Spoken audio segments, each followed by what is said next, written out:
Hi everybody and welcome back to my YouTube channel. So in today's video I'm going to do a tag that I saw on an American YouTuber, and it's a tag that was done like 4 or 5 years ago, so it's pretty old, but I've never seen it on these Mzansi streets. Also, I kind of really liked it.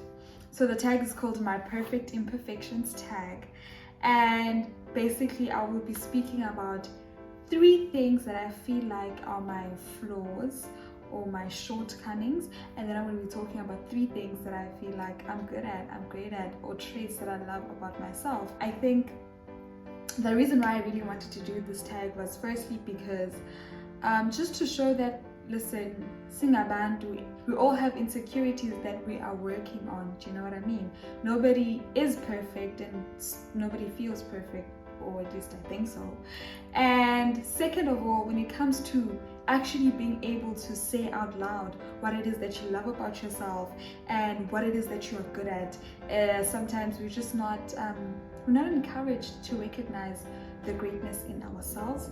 It is seen as, you know, boastful, arrogant, whatever. But like, I feel like it's good to recognize the good parts. Let's get into it. So I'm going to talk about 2 physical traits and then 1 personality or character trait. Looking into my flaws, or what I think are my flaws. Number 1, biggest one for most of my teenage life. Yeah, most of my teenage life was basically my small boobs. Like, guys, when we were in grade 5, remember, and we would get those LO lessons that talked about puberty, this big word, puberty, and they would tell us how for the males, your shoulders would broaden, your voice would get deeper, and you'd get hairs in places that hair didn't grow or didn't used to grow. And then for us females, it was that, you know, you're gonna become curvier, you're gonna develop breastises, you know, menstruation, all those things. So for some reason it was very exciting. Me myself, and I was very excited to reach that point in my life where, you know, puberty happens to me, because it just guaranteed that I'm a growing person, I'm turning into a woman.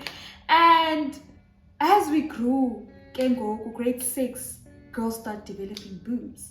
You know, mine didn't come, but everybody kept saying, oh, everybody's boobs grows at different times, yours is yet to come. And this kept happening until I was, in grade 10 and 16. By the time we get to 16, girls are wearing bras, yeah? Like, boobs are there, and mine were like literally nowhere to be found. Sesame seeds. And I just felt super insecure about them. I thought it was abnormal. First of all, I thought it was abnormal to not develop boobs, and then, well, to have small boobs. And then I also thought that it's the first thing that people noticed about me.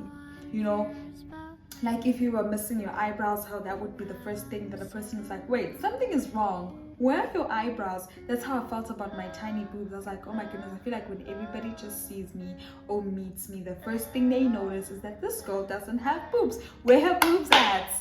And it really stressed me, especially when it came to the opposing to gender.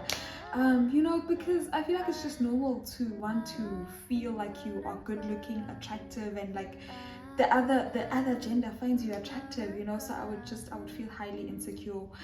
But especially when I left high school, I think that's when I realized that, first of all, it's not abnormal. I don't have a disability, okay? It's normal for some breastises to be very, very small. And I started actually seeing other big people like Gabriel Union, like Issa Rae, like Gina Rodriguez, who have really tiny boobs, but beautiful, gorgeous, attractive. And I was like, oh my goodness, you could be beautiful. You can be beautiful and have small boobs. You can be sexy and have small boobs. And that's when I realized about, no, man, it's just one of those things, like how some of us have small noses, some of us have big noses, some of us are short, some of us are tall. Same thing with the boobs, and it's not really it doesn't take away from my womanhood, doesn't take away from my sexy or how attractive I am, and it doesn't make me disabled. Now I'm just learning to just live with them and just look at the upsides and not look at the downsides so much, you know what I mean? I feel like I spent way too much time on the boobies, so let's keep it moving. Second thing that I really, it's really not cute, guys, is that I am flat-footed. Yeah, so like flat-footed, my feet, they shire there. And I didn't even know this was a thing. I didn't notice it. I didn't realize my feet looked different from everybody, but my mom would always point it out. And the thing is, she would use a closer word for it, and I didn't know what that meant. I was like, what do you even mean? Like, my feet are just gorgeous, and whatever do you mean? And I think I probably realized it like 16, 17, 18, that wait a minute, and I just don't like it because I feel like it makes sandals super unflattering. You know, any flat sneakers, tackies, whatever. I just feel like it just ruins everything. It ruins my walk. I can't walk sexy because of it. It just ruins my outfits because now the shoes don't look cute with them. But then, you know, once again, okay, I'm just trying to accept it. I'm not sure if there's any upside to being flat-footed, but I'm just trying to accept it because that's just how it is, and I can't really change it. And then the last thing, which will now be like a personality trait that I feel like is a flaw, is that I think or feel like I am, or I can be, a little clingy. And this is because, like, I can notice it in myself, but also people have told me before, like my friends, like how my brother always complains about me following him around the house, and Usima, yes, Sima, not wanting me next to her all the time, and just like friends in general, okay? Like, I can be a bit clingy, but then the thing is, because like I view it as a negative thing and it makes me slightly insecure because I don't want to scare people away, do you know what I mean? I overcompensate by withdrawing, especially from new friendships. I will withdraw hard. I will meet someone, we will click like this and we'll be great, and there could be a great friendship here, but instead of actually pursuing it, seeing it through, I will withdraw harder because I'll be like, I don't want to scare the poor human, I don't want to scare this person. So anyways, my hope is that I will grow into some kind of balance where I kind of like hold back with the clingy, but then not withdraw so much, because I feel like I've missed out on so many great friendships or opportunities for friendships because I'm just like, I'm in my head too much about it now, you know. And now we're going to the things that I actually really like about myself, things I think I'm good at, and this will be the slightly weird parts. Oh, the part that feels slightly weird. So the first thing that I like about myself is my fro. Never mind that it's a twa right now. Teeny weeny afro. I like my fro. I like how it frames my face. I like how I look with it. Like how dark and black it is, and just like how it contrasts with my skin. It just, you know, it's just, yeah, like I love it. Maintenance is rough, but then I love it. And then the second thing that I really like about myself is this, I think there's an official name for it, but basically like my clavicle bone situation area. I really love it.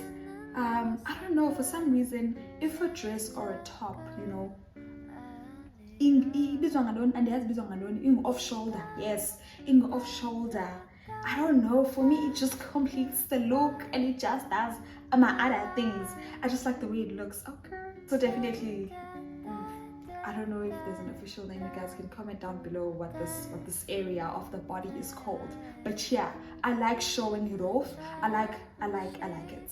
I think it looks good. And then lastly, a personality trait or character trait that I really like about myself is that I somehow always see the best in people. Always. I'm able to see the best in people. Sometimes it can be a bit of a curse, but I choose to make it a or I choose to see it as a gift, and I choose to embrace that part about me, because I have been warned and scared off so many times, especially by my mother, that this whole thing of seeing the good in people will get me hurt at the end of the day, and it's setting me up for hurt. And I remember there was a time where I would feel so anxious about the person that I am, because I would feel like I don't have what it takes to survive Earth because I'm too soft, right? But now I'd like to think that this right here is my superpower, it is my gift, and that there needs to be more of this, more of giving people the benefit of the doubt, more of empathy and sympathy, more of seeing and believing in people so that they can see and believe in themselves, you know. And I choose not to let experiences of hurt and of myself and of others around me, I choose not let it change me or harden me or take away this gift that I have, or what I believe is a gift. I choose rather to embrace it, and maybe to learn boundaries and to learn whatever else that has to be there to kind of protect myself, but all in all to not take it away. But that brings us to the end of this video. Anyways, I really hope that you guys enjoyed it. If you are not shy like that, it would be really cool if you could just comment down below, what do you think are your 3 flaws or imperfections that you're working on, and what do you think you really love about yourself and you're really good at, and let's just have a conversation downstairs. Thank you so much for watching this video. Please don't forget to subscribe if you have not subscribed. Okay, follow me on Instagram at Snowy_Mkize, and also leave a comment, share.